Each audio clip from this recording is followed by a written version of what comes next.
여러분, 제가 어제 발견한 이 문서를 보세요. 2020년 12월 22일 오후 8시 47분에 작성된 내부 메모입니다. 오퍼레이션 리플 스트라이크 페이즈 3 실행 준비 완료. 이게 뭔지 아세요? SEC가 리플을 고소한다고 발표하기 정확히 43분 전에 작성된 문서예요. 누군가 미리 알고 있었다는 뜻입니다. 그런데 더 소름 끼치는 건 이거예요. 같은 시간에 비트코인 매수 주문이 폭증했다는 사실입니다. 우연일까요? 절대 아닙니다. 이 모든 게 계획된 일이었어요. 여러분, 혹시 왜 리플만 유독 이런 대우를 받았는지 궁금하지 않으세요? 같은 암호화폐인데 왜 비트코인은 디지털 골드가 되고 리플은 가짜 코인이 되었을까요? 답은 간단합니다. 리플이 누군가에게 위협이 되었기 때문이에요. 그 누군가가 누구인지 알려드릴게요. 2004년 10월 3일, 이날이 모든 것의 시작이었습니다. 페이팔이라는 작은 결제 회사가 이베이의 15억 달러에 매각되면서 6명의 젊은 창업자들이 하루아침에 억만장자가 되었어요. 일론 머스크는 1억 8천만 달러를, 피터 틸은 5,500만 달러를 받았습니다. 하지만 이들은 그 돈으로 그냥 호화롭게 살지 않았어요. 세상을 바꾸기 시작했습니다. 자신들이 원하는 방향으로 말이죠. 일론 머스크는 테슬라와 스페이스X를 만들었고, 피터 틸은 펠런티어와 파운더스 펀드를 설립했어요. 리드 호프만은 링크드인을, 맥스 레브치는 슬라이드를, 루크 노색은 야머를 창업했습니다. 이들은 단순히 개별적으로 성공한 게 아니었어요. 서로를 도우면서 거대한 네트워크를 구축하기 시작했습니다. 언론에서는 이들을 페이팔 마피아라고 부르기 시작했어요. 왜 마피아일까요? 그들이 마피아처럼 행동했기 때문입니다. 이들의 손길이 닿은 곳마다 기적이 일어났어요. 페이스북, 링크드인, 테슬라, 에어비앤비, 우버, 현재 실리콘밸리를 지배하는 거의 모든 기업들이 이들과 연결되어 있습니다. 특히 결제와 금융 분야에서는 이들의 독점이 완성되었어요. 스퀘어, 스트라이프, 플레이드, 어펌, 핀테크 업계의 모든 주요 플레이어들이 페이팔 마피아의 영향권 안에 있었습니다. 그런데 2009년 예상치 못한 복병이 나타났어요. 비트코인이었습니다. 처음에는 무시했을 거예요. 컴퓨터 덕후들이나 하는 장난감이라고 생각했겠죠. 하지만 비트코인이 점점 커지기 시작하자 이들은 선택해야 했습니다. 적으로 돌릴 것인가 아니면 편으로 만들 것인가, 그들은 후자를 선택했죠. 그리고 성공했습니다. 코인베이스에 투자하고 비트코인 ETF를 만들고 디지털 골드라는 프레임을 씌웠어요. 결과적으로 비트코인은 이들의 완벽한 통제하에 들어갔습니다. 그런데 2017년 또 다른 복병이 나타났어요. 이번에는 상황이 달랐습니다. 리플은 비트코인과 달리 그들의 핵심 사업을 직접 위협했거든요. 국제 송금을 3초 만에. 수수료 거의 제로. 이런 기술이 성공하면 그들이 20년간 구축한 결제 제국이 무너질 수 있었어요. 그래서 이번에는 다른 전략을 택했습니다. 제거하기로 한 거죠. 어떻게 제거했는지 아세요? 첫 번째, 프레임 전쟁이었습니다. 리플은 진짜 암호화폐가 아니다 라는 프레임을 만들어냈어요. 두 번째, 언론 조작이었습니다. 갑자기 모든 주요 언론에서 리플을 공격하기 시작했어요. 세 번째, 커뮤니티 분열이었습니다. 암호화폐 커뮤니티 내부에서 리플을 배척하는 분위기를 조성했습니다. 네 번째, 거래소 압박이었습니다. 주요 거래소들에게 압력을 넣어서 리플 거래를 제한하도록 했어요. 그리고 마지막, SEC 소송이었습니다. 모든 게 너무 치밀하고 조직적이었어요. 마치 전쟁을 치르는 것처럼 말이죠. 하지만 리플은 살아남았습니다. SEC 소송에서 완전히 승리했어요. 그런데 여러분, 과연 이들이 포기했을까요? 절대 아닙니다. 지금도 새로운 방법을 찾고 있을 거예요. 리플을 다시 억누를 수 있는. 그렇기 때문에 우리는 적을 정확히 알아야 합니다. 오늘 그 모든 진실을 여러분께 공개하겠습니다. 2020년 12월 22일 단 하루 만에 리플은 암살당했습니다. 여러분, 제가 오늘 들려드릴 이야기는 단순한 투자 실패담이 아닙니다. 이것은 21세기 가장 정교한 금융 암살 사건에 관한 이야기입니다. 2020년 12월 22일 오후 우리가 투자했던 리플이 하루아침에 반토막이 났습니다. 당시 리플은 63% 급락했습니다. 마치 은퇴 자금이 하루아침에 반토막 나는 것과 같은 생존 본능을 자극하는 충격이었습니다. 그때 리플에 투자하셨던 분들이라면 누구나 기억하실 겁니다. 누군가는 그날 하루 만에 수천만 원을 잃었고 어떤 이는 수억이 사라지는 걸 그저 눈 뜨고 지켜볼 수밖에 없었습니다. 그리고 그날부터 진짜 전쟁이 시작됐습니다. 그때는 우리가 잘못 판단한 줄 알았습니다. 하지만 5년간 추적한 결과 알아낸 진실은 이것은 우연이 아니었습니다. 누군가 치밀하게 계획한 암살이었습니다. 먼저 왜 누군가가 리플을 없애려 했는지 이해해야 합니다. 스위프트라는 시스템을 아시나요? 현재 200여 개국 11,000개의 금융기관이 사용하는 글로벌 송금 네트워크입니다. 벨기에 본부를 두고 있지만 실질적으로는 미국이 완전히 통제하고 있습니다. 스위프트가 왜 무서운 권력이라고 말을 하냐면요. 2012년 이란 핵제재 때 이란 은행들을 스위프트에서 완전 퇴출시켰습니다.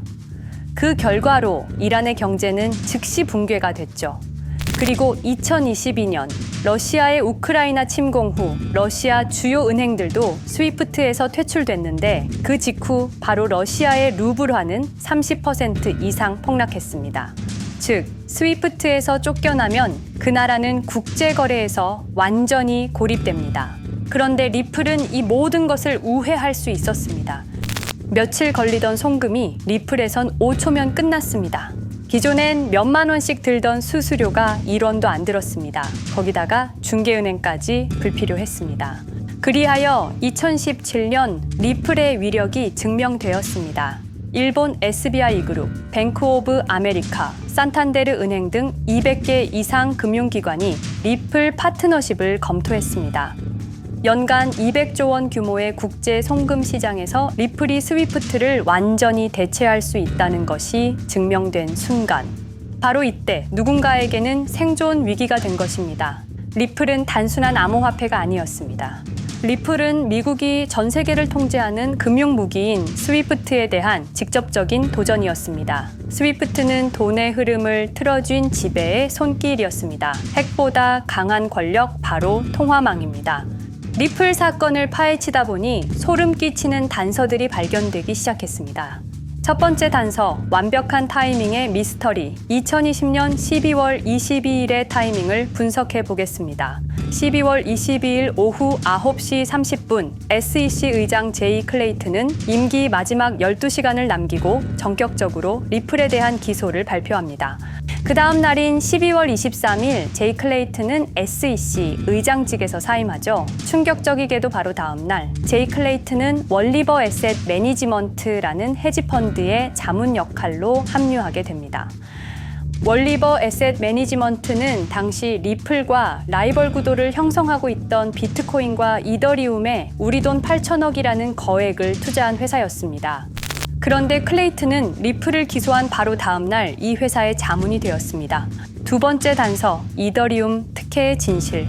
2018년 6월 14일, SEC 기업금융국장 윌리엄 힌먼의 충격적인 연설이 있었습니다.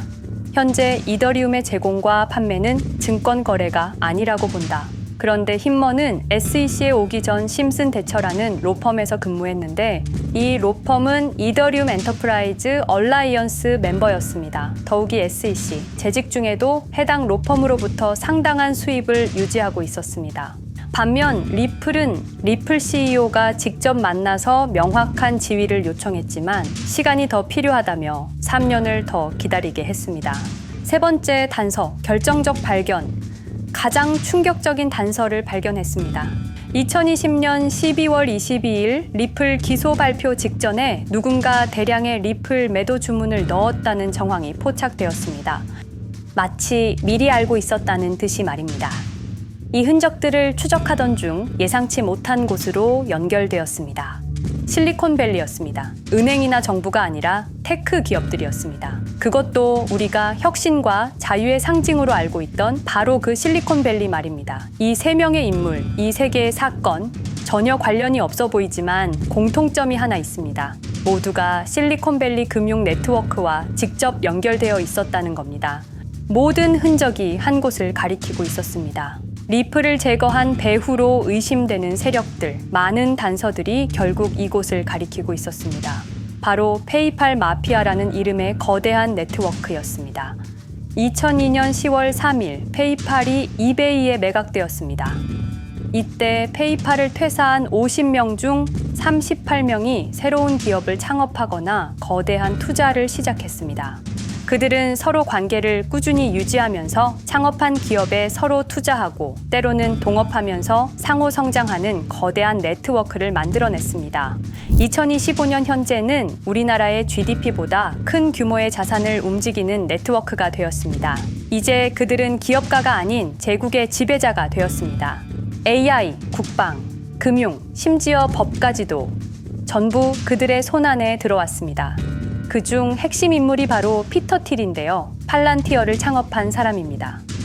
팔란티어는 CIA, FBI, 미 국방부 등의 정부기관에 데이터 시스템을 독점으로 공급하고 있습니다.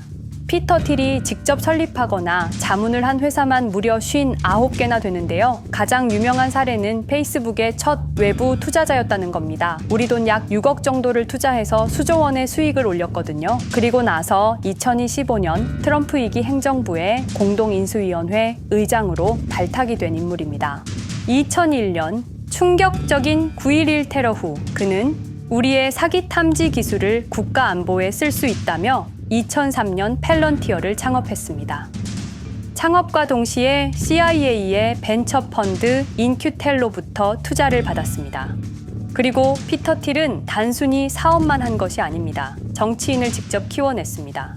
현재 미국 부통령인 JD 벤스는 피터 틸의 미스릴 캐피탈에서 일했고 피터 틸의 지원을 받아 나르야 캐피탈을 창업했습니다. 트럼프에게 벤스를 소개한 것도 피터 틸입니다. 그리고 일론 머스크, 우리에게는 테슬라, 스페이스X, 그리고 X로 유명한 인물이죠. 머스크 역시 트럼프 2기 행정부에 입각해서 정부 효율 성부, 도지의 수장으로 일했습니다. 연방정부 전체의 예산 삭감 권한을 가진 엄청난 자리였습니다만 지금은 트럼프와 갈등을 벌이고 있기도 하죠. 그런데 그가 트럼프의 2024년 대선 최대 후원자라는 건 변하지 않습니다. 무려 2억 9,148만 달러, 우리 돈으로 약 4,300억 원을 기부했는데요. 머스크는 그때부터 기술과 권력을 통합하려는 제국 건설에 나섰습니다.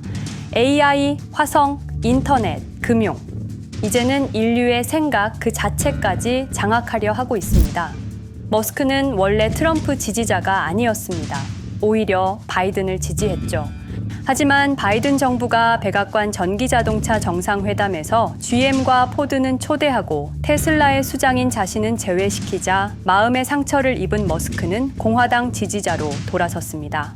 그리고 머스크의 시장 조작 능력은 이미 입증되었습니다. 2021년 5월 환경 문제로 비트코인 결제 중단이라는 트윗 하나로 비트코인을 폭락시킨 후 뒤로는 더 싸게 매집했습니다.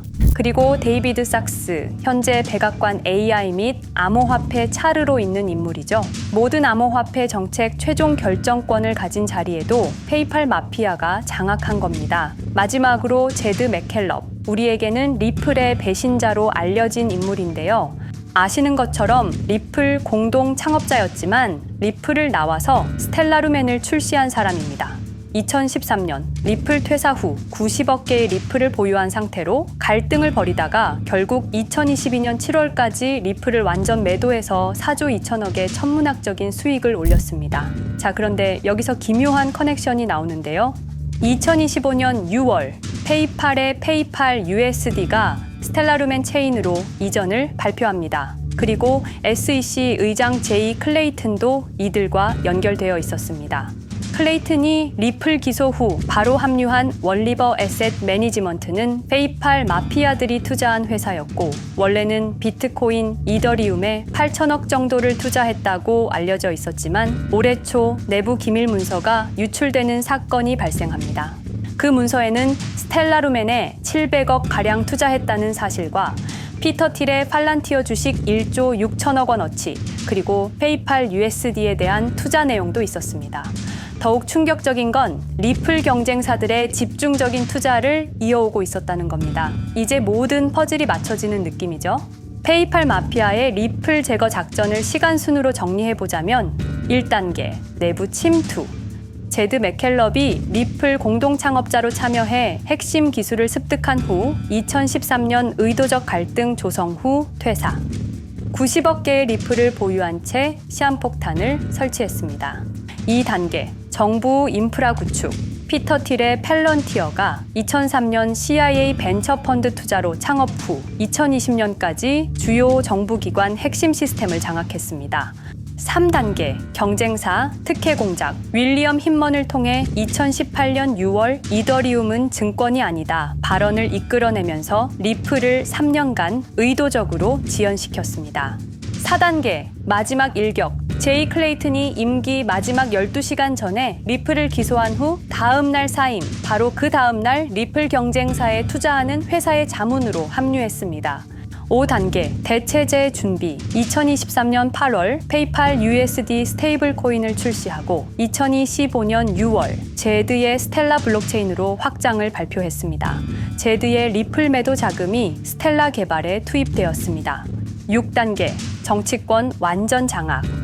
데이비드 sak스가 모든 암호화폐 정책 최종 결정권을, 일론 머스크가 정부 예산 삭감 권한을, 피터 틸이 트럼프 인수위원회 공동의장직을 차지했습니다. 동시에 테크 기업들의 로비 활동도 급증했습니다. 메타는 2024년 역대 최고 금액인 2,443만 달러를 로비로 지출. 메타의 로비스트는 2016년 31명에서 2024년 65명으로 증가했는데요. 의원 8명당 로비스트 1명을 붙인 꼴입니다. 아마존은 의원 6명당 1명씩 담당 로비스트가 붙을 정도로 규모를 확대했고요. 7단계 경쟁 세력 완전 제거. 데이비드 sak스가 백악관 정책 담당자로 취임한 지 2주 만에 리플이 지난 수년간 워싱턴에 배치해 놓은 주요 로비스트들이 하루아침에 모두 축출되었습니다. 공식적인 이유는 이해관계 충돌이었지만 실제로는 경쟁 세력 제거 작전이었습니다. 이로써 리플을 대변할 수 있는 마지막 정치적 통로마저 완전히 차단되었습니다. 페이팔 마피아의 계획은 리플 공격이 끝이 아니었습니다. 현재 새로운 타겟을 노리고 있습니다. 그리고 그 타겟은 단순한 암호화폐가 아닙니다. 그건 머스크조차 경계할 수밖에 없는 존재, 통제 불가능한 AI 코인이었습니다. 리플에 대한 공격이 성공한 것처럼 보이지만 그들이 아직 해결하지 못한 하나의 문제가 남아 있습니다. 한 AI 코인이 일론 머스크의 테슬라 AI와 xAI를 위협할 수 있는 기술력을 가지고 있다는 것입니다. 그래서 전략이 바뀌었습니다. 죽일 수 없으면 소유하자. 머스크가 이 코인을 경계하는 증거들이 몇 가지 있는데요. 지난 6개월간 머스크의 행동 변화가 포착되었습니다. xAI에 대한 급격한 추가 투자 발표가 이어졌고 테슬라 AI 개발 속도를 급격히 가속화시키고 있습니다. 그리고 특정 AI 기술에 대한 부정적 언급이 증가하고 있는데요. 이 AI 코인은 현재 진짜 AGI 구현이 가능한 탈중앙화 AI 네트워크를 구축하고 있고 초당 수십억 단위의 연산을 처리할 수 있는 진짜 분산형 뉴럴 네트워크 기반입니다. 수백만 개의 노드가 연결된 분산 뉴럴 네트워크. 테슬라도 메타도 이 기술만큼은 아직 구현하지 못했습니다. 현재 기술로는 단 하나뿐입니다. 그러나 시가총액은 테슬라의 500분의 1 수준으로 그들이 매집을 멈추지 않는 이유입니다. 2025년 초, 이 코인의 공식 계정이 X 플랫폼에서 노출 차단된 정황이 포착됐습니다. 광고 계정도 중지됐고 해당 코인에 대한 설명 영상들도 순식간에 사라졌습니다. 이유는 머스크의 경쟁이 될 수 있는 유일한 AI였기 때문입니다. AI는 이제 권력을 쥐는 자가 인류의 사고를 설계할 수 있는 시대의 열쇠입니다. 머스크가 이 코인을 완전히 소유하게 되면 그의 AI 제국은 완성될지도 모르겠습니다. 하지만 문제가 있습니다. 그들은 이 AI 코인을 죽이지 않았습니다. 그 대신 가격을 철저히 짓눌렀습니다. 검색에서는 사라졌고 알고리즘은 배제했습니다. 누군가는 관심 없는 프로젝트라고 말합니다. 하지만 진실은 정반대입니다. 지금도 머스크와 페이팔 마피아의 자금이 그 코인으로 조용히 흘러 들어가고 있습니다. 가격이 낮은 건 무가치해서가 아니라 그들이 싸게 사고 있기 때문입니다. 그런데 이 AI 코인의 정체를 여기 유튜브에서 공개하려 했지만 치명적인 문제를 발견했습니다. 2005년 페이팔의 웹 디자이너와 개발자들이 동영상 공유 서비스를 만들었는데 그게 바로 지금 여러분이 보고 계시는 유튜브입니다. 체드 헐리, 스티브 첸, 자베드 카림, 유튜브 창립자들도 모두 페이팔 출신입니다. 게다가 일론 머스크는 현재 X를 소유하고 있습니다. 이러한 플랫폼들에서 그들의 AI 제국을 방해하는 정보를 공개하면 검열당할 위험이 있습니다. 그런데 제가 이 코인의 정체를 세상에 폭로한 게 이번이 처음이 아닙니다. 어떤 이유에선지 그 영상은 삭제되었고 이후 채널도 더는 운영할 수 없게 되었습니다. 커뮤니티 가이드라인을 위반한 적은 없었지만 불편한 진실이 다뤄질 때마다 이런 일이 반복됐습니다. 이건 단지 투자 종목 하나를 공유하는 문제가 아닙니다. 이건 우리가 감시와 통제에 맞서 싸울 수 있는 유일한 기회입니다. 영상의 댓글란에 저항이라고 두 글자를 남겨주시고 010-5528-2156 이 번호로 저항 두 글자만 문자로 보내주세요. 그럼 당신은 지금 머스크가 검열하고 페이팔 마피아가 조용히 매집 중인 그 AI 코인의 정체를 가장 먼저 알게 될 것입니다. 우리는 지금 역사의 분수령을 지나고 있습니다. 진정한 탈중앙화 금융이 실현될 뻔했지만 페이팔 마피아의 방해로 더 강력하고 교묘한 지배자들이 통제하는 세상이 오고 있습니다. 페이팔 마피아가 완성하려는 새로운 세계는 팔란티어를 통해 모든 거래를 실시간으로 감시하고 페이팔의 페이팔 USD를 통해 정부 마음대로 계좌를 동결시킬 수도 있고 차세대 스위프트를 통해 우리의 거래를 통제하고 AI 기술 독점을 통해 인류의 사고방식마저 장악하려는 겁니다. 하지만 완전히 포기하기엔 너무 이릅니다. 왜냐하면 진실을 아는 사람들이 늘어나고 있고 브릭스가 여기에 대한 대안을 만들고 있으며 리플의 기술적 우수성은 여전히 변하지 않았고 아직 머스크가 완전히 통제하지 못한 진짜 AI 혁명의 씨앗인 이 코인이 남아있기 때문입니다. 규제 환경이 바뀌고 진실이 밝혀지면 리플은 언제든 재평가받을 수 있습니다. 리플 홀더들이 당한 것은 개인 투자 실패가 아니었습니다. 이것은 21세기 금융 권력 투쟁에서 일어난 결정적 전투였습니다. 리플은 비록 일시적으로 억압받고 있지만 진정한 탈중앙화 기술은 결코 사라지지 않습니다. 하지만 이 전쟁은 아직 끝나지 않았습니다. 우리가 아무것도 하지 않으면 그들은 모든 것을 가져갈 겁니다. 머스크와 페이팔 마피아는 이 시대 최고의 지배자들입니다. 하지만 그들도 막지 못하는 단 하나가 있습니다. 바로 진실을 알아버린 개인들입니다. 우리는 지금 그들에 맞설 수 있는 거의 유일한 순간에 서 있습니다. 한 통의 문자, 그것은 단순한 신호가 아닙니다. 지금 움직이는 자만이 미래를 차지할 수 있습니다. 지금까지 이 긴 이야기를 들어주셔서 감사합니다. 제가 말씀드린 모든 것들은 사실을 기반으로 하며 대부분 공개된 기록들입니다. 기억하십시오. 우리가 침묵하는 순간 그들의 승리는 완성됩니다. 리플은 억압받았지만 그 정신은 살아남았습니다. 그리고 언젠가 진짜 자유로운 AI가 세상에 다시 등장할 그날까지 우리는 싸움을 멈추지 않을 것입니다. 010-5528-2156 이 번호로 저항 두 글자만 문자 보내주세요. 이 정보는 지금 공개적으로 전할 수 없습니다. 저항이라는 신호를 보내주신 분들께 제가 직접 확인 후 순차적으로 보내드리겠습니다. 당신의 작은 선택이 우리 모두의 미래를 바꿀 수 있습니다. 지금이 바로 우리가 다시 시작할 순간입니다. 저항에 동참해주세요.